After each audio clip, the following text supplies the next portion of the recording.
Once, in a small town, there was an old house on Willow Street. No one had lived there for many years.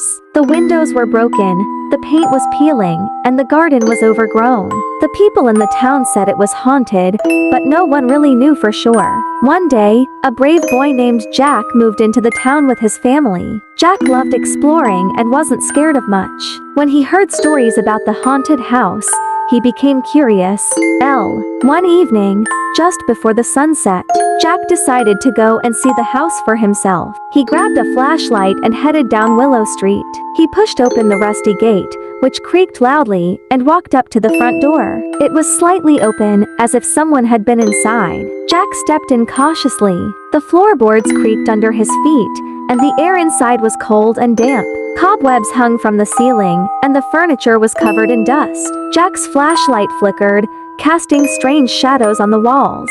As he moved deeper into the house, he heard a soft whisper behind him. "Leave now." The voice was faint, but Jack could hear it clearly. He turned around, shining his flashlight in every direction, but no one was there. His heart started to race, but Jack told himself it was just the wind. He continued walking, determined to find the source of the mystery. Suddenly, a loud bang came from upstairs. Jack froze. At the top of the stairs, he saw a long, dark hallway with several doors.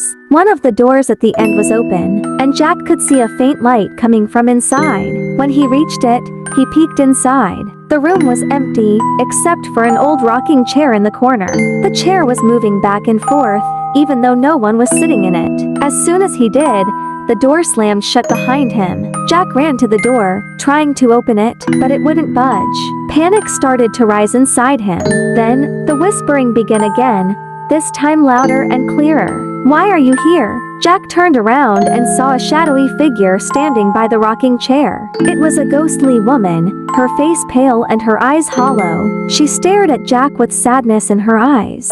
"Please," she whispered, "leave this place." Jack's fear turned into pity as he realized the ghost wasn't angry, she was sad. Her voice trembled as she spoke again. "This was once my home, but I can't rest. I'm trapped here, alone." The ghost floated closer to the rocking chair and pointed to a small, wooden box on the dusty table nearby. "Inside that box is a locket. It's the only thing that reminds me of my family, but I lost it long ago, and without it, I can't find peace." Jack understood. He carefully opened the box and found the locket, a delicate silver heart-shaped pendant. He held it up to the ghost. "Is this it?" The ghost's face softened, and her eyes filled with tears.